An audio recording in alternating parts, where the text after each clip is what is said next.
This was Michelangelo Antonioni's first feature film for 10 years after Identification of a Woman, and obviously he'd been ill. And I just wondered whether you could tell us, to start with, the genesis of the film, because it was rooted in a collection of short stories that he wrote.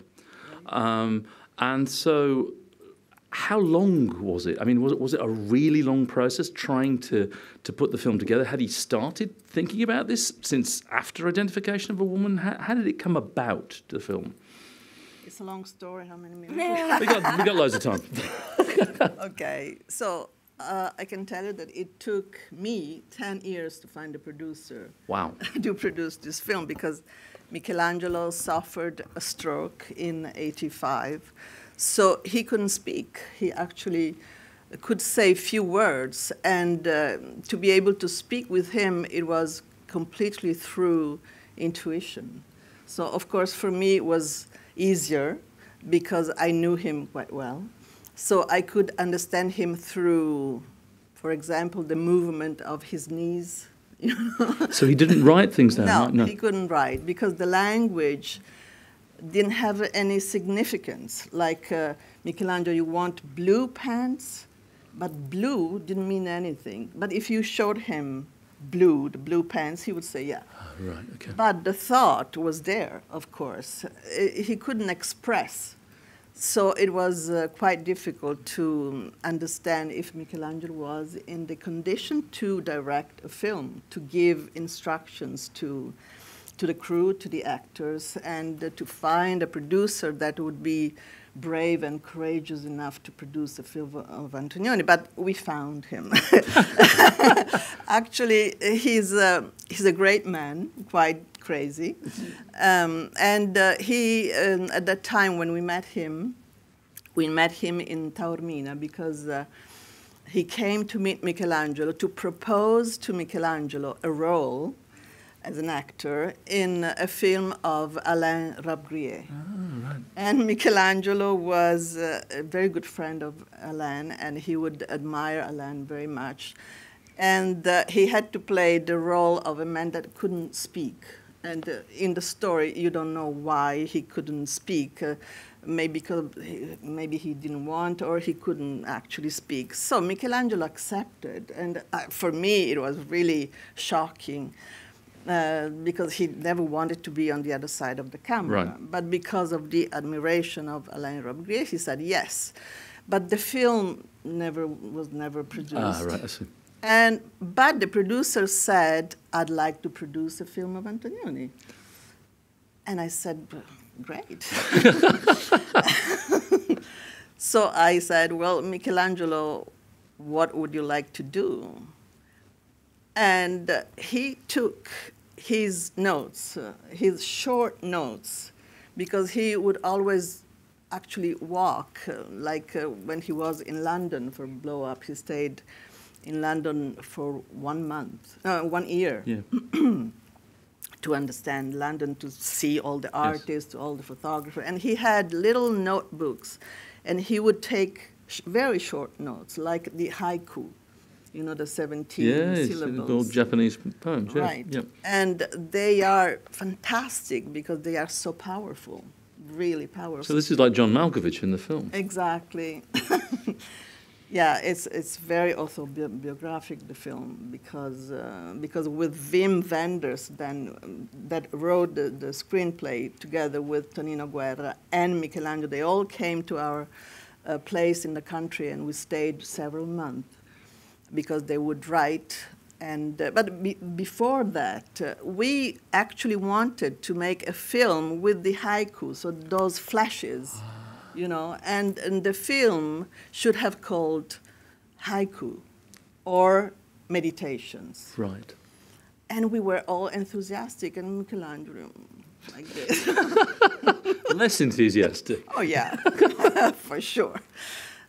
So Stefan Chalgagiev, his name is, went to Paris to find the money to make this film. And of course, from Paris, they wanted, the grandeur of Paris. They wanted a real film, not short stories. So they decided to make a film on the the stories that Michelangelo published on that bowling on the Tiber. So we had to have a standby director, so a director that in case of... Yeah, the insurance for insurance. Yeah. Yes, yeah. and Michelangelo was quite old. He couldn't speak, so we didn't know, I didn't know also if Michelangelo was capable to make a film. And can I tell you the first shot? Yeah, you absolutely can. Okay. So we were in Portofino. The first day of the set, and everybody was very excited. The 4 producers were there, Wim Wenders was there, the actors, and Michelangelo decided to shoot in a beautiful house with a tower, and he decided you never knew what Michelangelo, the day before, where Michelangelo would put the camera.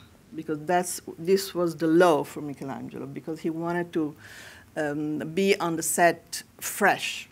He wanted to have, maybe in the night he would have inventions, ideas. So he wanted to come on the set, maybe the first person to arrive on the set and decide there and give instructions to the crew. So he decides to put the camera in this Creusa, we say it in the dialect, I'm from there. So the Creusa is a small road that goes down to the sea, really small, in front of the gate of this house. And he puts the camera there, so everybody is attached to the wall there, but everybody's in silence because it's a great moment. It's the first shot. And Malkovich, we thought that was the house of Malkovich, the protagonist, the director. So Malkovich coming out of the gate. Okay, camera ready. Motore, chuck, action. Malkovich opens the gates, he comes out. Yes. And Michelangelo goes, no, no, via! Because this was his way of talking. With his energy, with his strength, but no words, just few words. But the intention was so precise. Yes. But he wouldn't communicate the day before. Know what, Michelangelo? What doesn't work? The jacket, the camera, the light, the gate. No, via! And then I got it, because the day before, he took me to the edicola. Oh, the newspaper vendor. Okay. To buy some magazine of di moda, femminili. Fashion magazine. Fashion magazine. And I thought that's strange that he wanted to put inside the house, inside the room of the director. And I thought, but also Michelangelo, as a director, he reads a lot of feminine magazine. But then I thought, well, maybe that's the house of her, not of Malkovich, but of her. So I told her, so this is the house of the girl. Yes, of course. And then he goes like this. You didn't understand before? So we had to change the first scene in a second. I mean, it's interesting because you directed, which is on as a DVD extra of Beyond the Clouds. You directed a making of film about, which is fascinating to see. And I wondered, it sounds from what you're saying that you essentially had to act as his creative, artistic interpreter for the whole film. Is that right? Interpreter, like interprete simultaneo. Simultaneous translator. Yes. Exactly, which is different. Yes. Because, this kind of interpreter, you have to choose the right word into the person that is speaking. Yes. So when you do that, you don't have the idea of the meaning. You just go for the word. Right. And this was my job. I really had to dig, like here, Michelangelo says, hold on a second. if I find it. I just read it. My work is like digging. Yes. It's archaeological research among the arid materials of our times. Well, I had to dig into Michelangelo. You know, my work was really forget about me, forget my interpretation, because my interpretation, of course, it would have been completely different, maybe opposite, like Wim Wenders. You know, it was really a work for me to be among those two directors. Well, that was what I was going to ask you, because obviously you see in your film, you see them interacting, and I just wondered how much friction was there? Was it very difficult? Very difficult, really. It was really difficult because the problem was our problem. I mean, to work for Michelangelo is very easy. It's very demanding, really demanding, because you have to offer him the best. He wants the best. And he knows exactly, but he wouldn't tell you. In his personality, he doesn't want you to know. Because he doesn't want you to interfere with his will, right, until the last moment. The last moment he would come and he would give instructions to the direttore della fotografia, DOP. And the actors. He didn't want anybody to interfere, because he wanted his intuition to be taken pure, right, as strongest as possible. And that must have been, again, in your film, one of the actors actually talks about a process like the word you used earlier, intuition, and it must have been incredibly difficult in that context of the non-verbal relationship, because actors are often very needy, and they want the director to be talking to them all the time about what they're doing. And so I'm just wondering how complex was the relationship between him and the cast in the film? You know, it's not that it was very different from the other films when Michelangelo was speaking.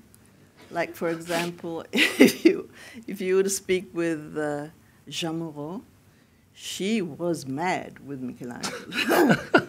She didn't want to speak with Michelangelo for years because Michelangelo wouldn't speak to her. Also because Monica was jealous. Right. Okay. And good reason. And she would say, Jean Reno, he would make me walk and walk and walk, and I didn't know what I was doing. I was walking all the time, but those walks are fantastic in the film. Yes. So Michelangelo wouldn't give so many instructions to the actors, and in his interviews he very often says that, first of all, the actor has to deve abitare nell'inquadratura. He must inhabit the frame. Yes. Yeah, he has to compose the frame physically in his form. Yes. Because first of all, it has to be beautiful. And then eventually he can speak. And the language, you know, in some films it was very important, like Red Desert. Yes. Michelangelo Antonioni has been researching for the dialogues of Monica Vitti for quite a long time, even if the dialogue, when she says, my hair hurts, you know, but this is something that Michelangelo heard, right, with his ears. My hair hurt. And he was very criticized about the dialogues, but they were true. So the dialogue, the voices, I mean, the voice, yes, the sound, the breath, the wind, the void, the silence, yes, mostly, was very important. Because he was going always beyond, and beyond also the voice of the actors. You mentioned the director of photography again on Beyond the Clouds. You have two. You have, you know, he's a legendary collaborator now, Contini from, Zabriskie Point, and you also have Robbie Muller who's an associate of Wim Wenders and Jarmusch. And again, was that? I mean, was it that Wenders talked to Muller and Antonio talked to, or did? I mean, is that how it divided? Yeah, because Michelangelo shot first. He shot the four episodes. Yes. And then Wim shot his part. He shot 1 hour and a half. Right. Okay. And he had to shoot only the gaps between the 4 episodes. Yeah. So when we saw the 4 episodes, we thought the film is there. It's fantastic. We just need the director to go from one story to another. Right. So Wim had to shoot Malkovich, going from Ferrara to Portofino to Aix-en-Provence. Yeah. So little stories. Also, Michelangelo was such a competitive man, competitive director, that he didn't want another director to possess his film. But Wim, he loves to shoot. And he was also a producer of the film, so he shot 1 hour and a half. And then the 4 episodes went to Berlin, and Wim edited. Michelangelo edited his 4 episodes, and Wim shot. He edited his pieces together with Michelangelo and send it to Michelangelo to have the approval. And Michelangelo again, no! No! What no? No! And he re-edited, cutting, and Wim got really angry, because he really l'ha censurato. He felt censored. Yeah, right. And he was a tough man, yeah. And Wim also. Yeah. So, and me in the middle.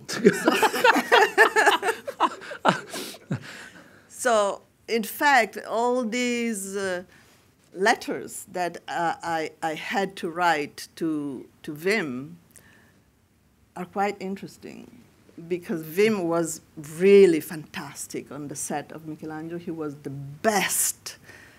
He was an angel, the best assistant, because he was really the assistant, and the producer and the director, but he was completely at the service of Michelangelo. So he really, sometimes he wouldn't understand Michelangelo.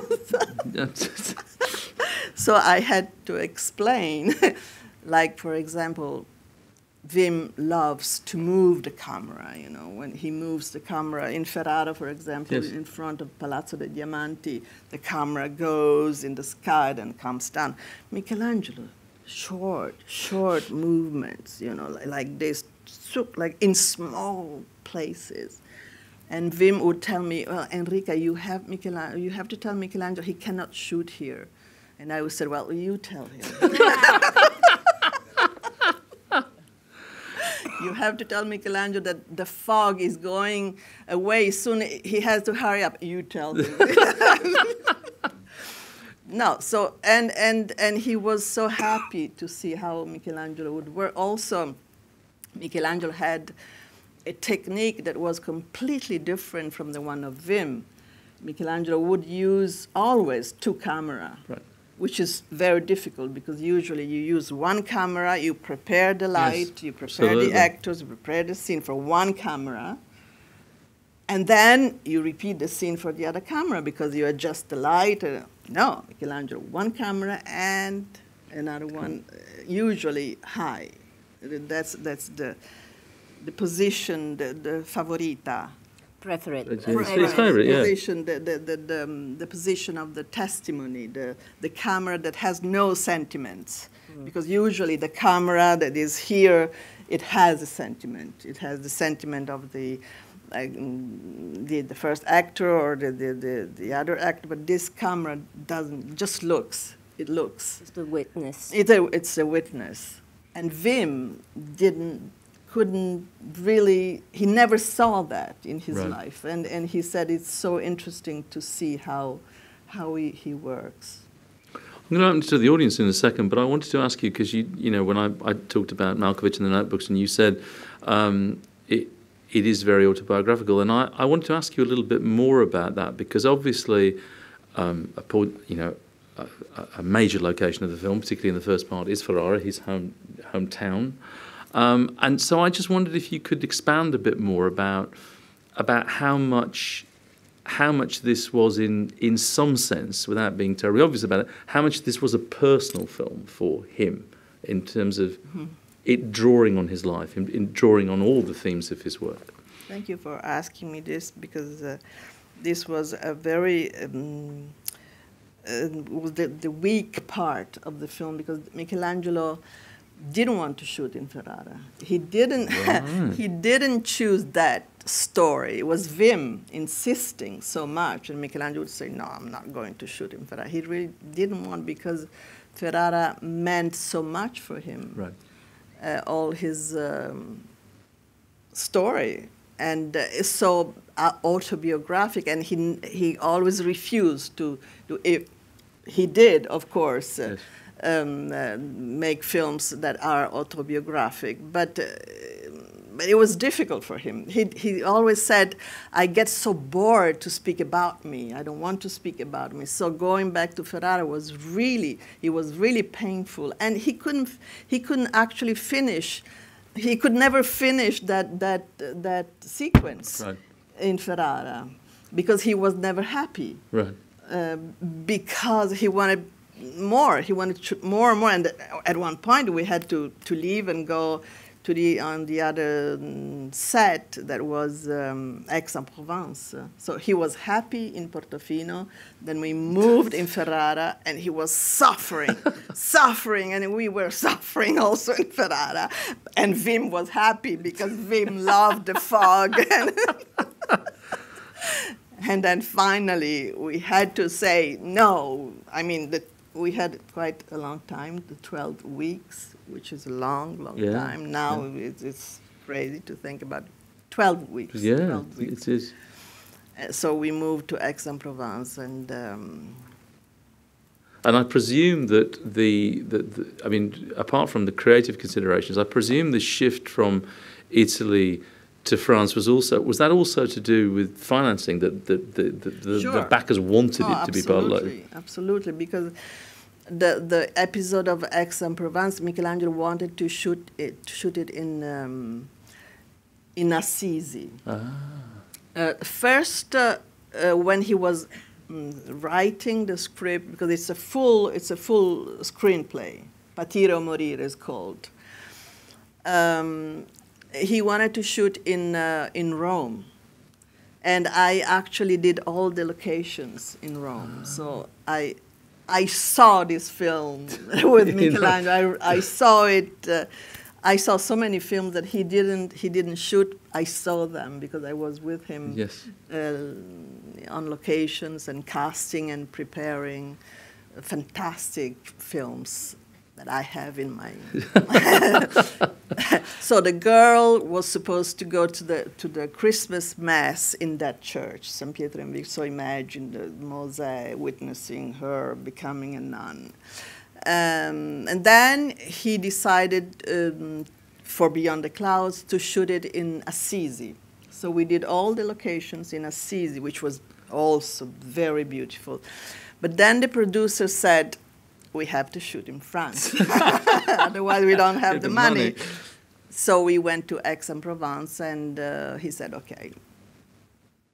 My favorite film is The Passenger, because I was young during The Passenger, and happy, very happy. And we had a very young crew. Everybody were friends, you know. It was a crew of friends. We had a great time. We didn't know what we were doing, really, because so many locations and great actors. And we started from Germany, then we moved to Spain, then we went to Africa. We really couldn't understand that Michelangelo was doing a film that would change the story of cinema, especially the last scene took 11 days to shoot that scene. 9 minutes, 11 days. Because of That's the going to be wind. some kind of record. Because of the wind, there was wind. So the camera would move. And Michelangelo had to wait for the wind to stop. And we were smoking marijuana. But then when we saw the film, and every time I see this film, I understand how many layers there are in these films, the significance of this film. And my favorite theme is la morte. Death. Death. Yeah. Death is my favorite theme because it means to be reborn. And so, yeah. There is I think there's a connection because in the career of an artist, and now we can see the full opera, it's a journey. It's a journey that a director goes through.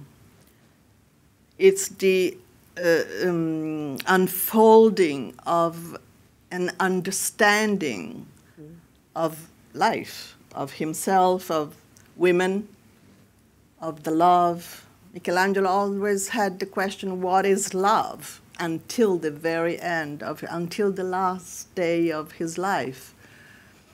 So, of course, there is a connection because somebody says, you always say the same story. The artist always says the same story. Yeah, he was so interested in women because men don't understand women always. Yeah. Fair point. It's difficult, and we don't understand men.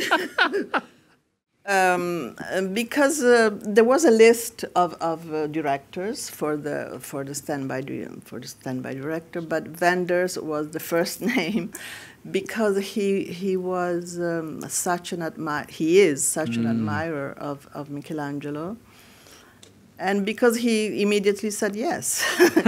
It was the first name to contact, and immediately he responded yes. I can tell you I was telling yesterday to the girls of BFI that to come to London for me it's a challenge, because when I met Michelangelo he was still in love with Claire Peploe, who is now the wife of Bernardo Bertolucci. His widow, yes. The widow. The widow, yeah.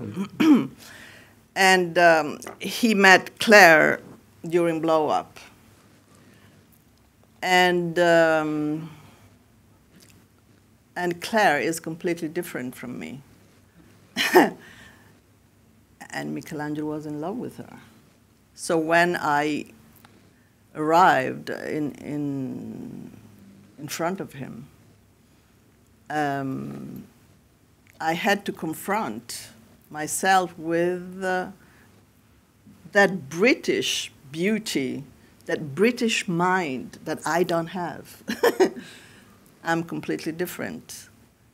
And I thought for some times, he would prefer more a British woman than an Italian woman like me. Also, I was so young, and I was 40 years younger than Michelangelo, so I really had to learn how to accept his fragility, because it was his fragility, not mine. To think that he would love more a British woman than me, because he appreciated me immediately, but you know, it's difficult to understand this. It took me a long time to be reassured by him, also because he had so many questions in mind. That's why he made so many films about women, about love, about relationship, because he was confused, like we all are. A fantastic relationship, because you know, the region Emilia-Romagna Michelangelo was from Emilia, Ferrara, Tonino from Romagna. And the two were fighting all the time. Because the man from Emilia is British, has this elegance. Michelangelo would walk 1 meter above everybody, and he was really, you know, looked like a very cold man, very elegant, very beautiful, inaccessible, you say? Yes. Impossible to understand, impossible to go with, because he was the king. Also, Ferrara is a beautiful city, and he was completely captured by the beauty. He was dominated by the beauty, and he wanted to deal with beauty. Tonino, the opposite. Tonino would love to eat, to laugh, to make everybody laugh, to play, and to be with people. Very empatico. Simpatico. Yeah, empathic. So empathic. Empathetic, yeah. Happy person. And a real poet. But first of all, a poet dialettale. Whose first language is dialect. Yeah, so he came from the dialect. And Michelangelo would loved Tonino so much, because Tonino was the one to write. Right, yeah. So they would meet, they would discuss, they would fight all the time, they would play, like in La Notte where there is Monica playing. They would play, they would invent jokes, just to lose weight, come si dice, perdere l'energia. Oh, in order to disperse energy, surplus energy. Yeah, because both of them were very virile. They were very virile men. Loving women, looking at women all the time, and researching for stories, for dialogues, for words, and Tonino would nourish Michelangelo. He would speak so much, speak, telling Michelangelo stories, and of course Michelangelo at the end would possess the film. And Tonino would say, "I write, but then I give everything to the director, and he can do whatever he likes, because the film belongs to the director. So I just give words, I just write, I serve the vision, but then the vision belongs to the director." Oh, the first night. Because I'll tell you the story. I did a work with a painter, a very interesting painter, Eugenio Carmi. He would have his studio under the apartment of my mother in Milano. And he would see me walking. And one day he asked my mother, "Can I use Enrica as my model?" And my mother said, "You should ask her." And he asked me, and I said, "Okay." And so he projected his paintings on my naked body and made a series of serigraphias. Silk printing. Exactly. And then asked Michelangelo to do the presentation. And he did. Then I moved from Milano to Rome, and I was looking for a job. And I asked Eugenio, "Would you help me to find a job in Rome?"